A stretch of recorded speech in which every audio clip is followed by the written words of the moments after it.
लखनऊ के मानस नगर इलाके में दीपावली की रात लगभग 2:10 पर इंस्पेक्टर सतीश कुमार सिंह की हत्या गोलियों से भूनकर कर दी जाती है। पुलिस इस पूरी हत्या की गुत्थी को सुलझाने में लग जाती है और जब यह गुत्थी सुलझती है और जो सच सामने आता है उसे सुनने के बाद आपकी और हमारी पैरों तले जमीन खिसक जाएगी। नमस्कार, मैं हूं रोशन कुमार और आप सुन रहे हैं धारा 302 पर क्राइम स्टोरी। दीपावली की रात लगभग 2:10 पर लखनऊ के मानस नगर इलाके में गोलियां चलती हैं। वो गोलियां पीएससी के इंस्पेक्टर सतीश कुमार सिंह के ऊपर चलाई जाती है। गोली लगने से सतीश कुमार सिंह की मौत हो जाती है।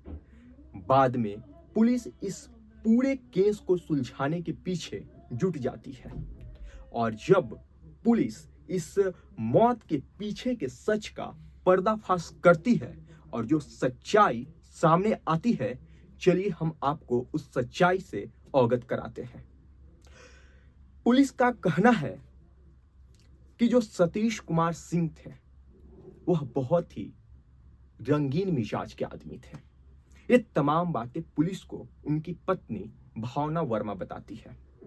भावना वर्मा बताती है कि जो उनके पति थे वो बहुत ही रंगीन मिजाज के व्यक्ति थे और उनका संबंध कई अन्य महिलाओं के साथ भी था। कई दफा तो ऐसा होता था कि जो सतीश कुमार सिंह थे वो अपने घर पर अपनी पत्नी और 10 साल की बेटी के सामने ही अन्य किसी और महिला के साथ आते थे और दूसरे कमरे में चले जाते थे।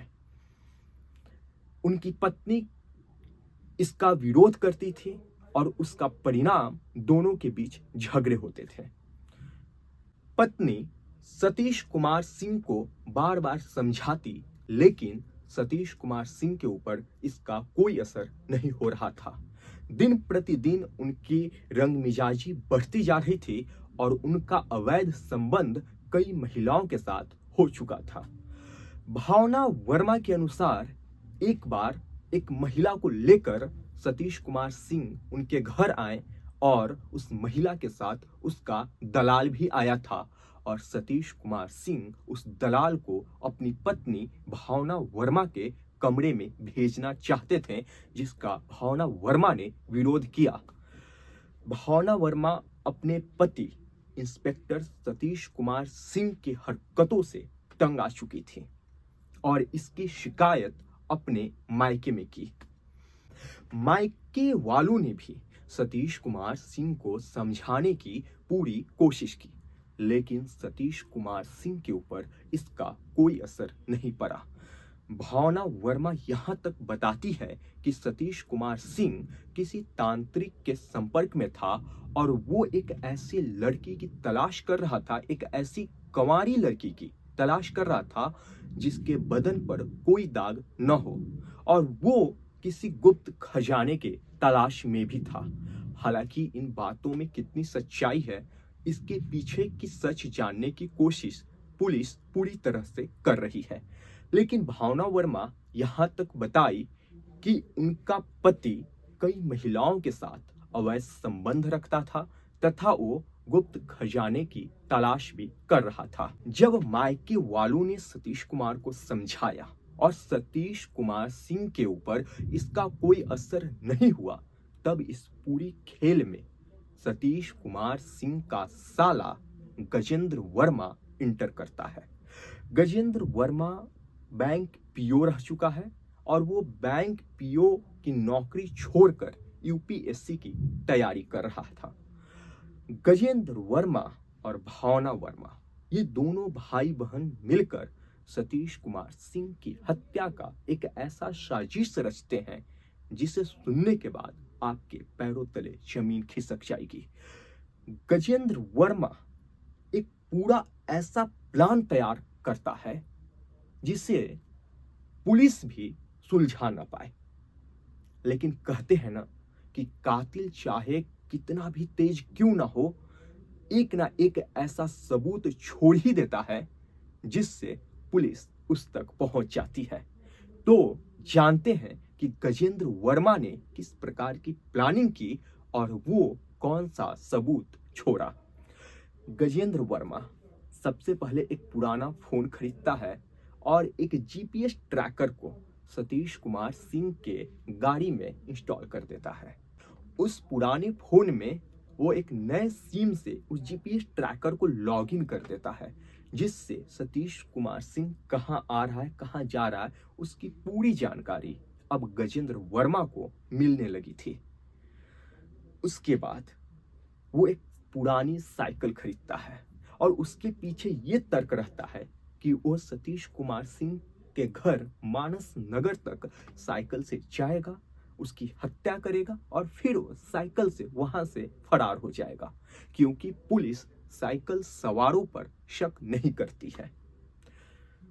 वो पुरानी साइकिल से दीपावली की रात वो पुराने साइकिल से गजेंद्र वर्मा के घर मानस नगर पहुंचता है। 2:10 में गजेंद्र वर्मा, भावना वर्मा और उनकी 10 साल की बेटी एक रिश्तेदार के यहाँ से डिनर कर लौटते हैं। भावना वर्मा और उनकी बेटी कार में रहती है और सतीश कुमार सिंह अपने घर का दरवाजा खोलने के लिए जाते हैं। उसी समय गजेंद्र वर्मा, जो एक गाड़ी के पीछे घात लगाए बैठे था, वो तमंचे से फायरिंग करता है और वो गोली सतीश कुमार वर्मा को लगती है। उसके बाद वो एक पिस्टल से 4 गोली फिर से सतीश कुमार वर्मा को मारता है और वहां से साइकिल से फरार हो जाता है। उसके बाद वो उस कपड़े को, जिसका इस्तेमाल उसने मर्डर करने के दौरान पहनने के लिए किया था, और असलहे को एक बैग में भरकर नहर में ईंट बांधकर डाल देता है और उसके बाद वहां से अपने घर चला जाता है। लेकिन सतीश कुमार सिंह के घर के बगल में जो सीसीटीवी कैमरा लगा हुआ था, उसमें कातिल की तस्वीर तो नहीं आती है, लेकिन उसमें फायरिंग की आवाज रिकॉर्ड हो जाती है। उस फायरिंग के आवाज के बाद भावना की चीखने की आवाज भी रिकॉर्ड हो जाती है। जब फायरिंग होती है, उसके लगभग 60 से 70 सेकंड के बाद भावना कार में चीखती है।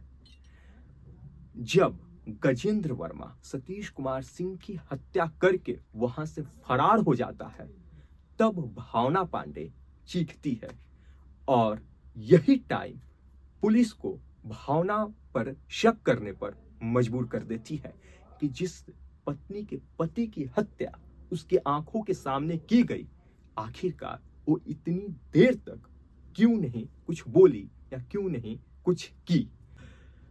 उसके बाद पुलिस भावना वर्मा से सख्ती के साथ पूछताछ करती है और भावना वर्मा पुलिस को ये पूरी कहानी बताती है।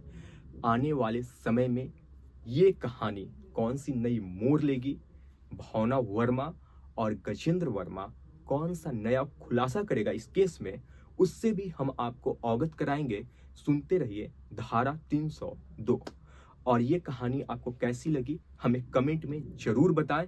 साथ ही साथ फेसबुक पर देख रहे हैं तो पेज को फॉलो कीजिए और यूट्यूब पर देख रहे हैं तो चैनल को सब्सक्राइब कीजिए। धन्यवाद।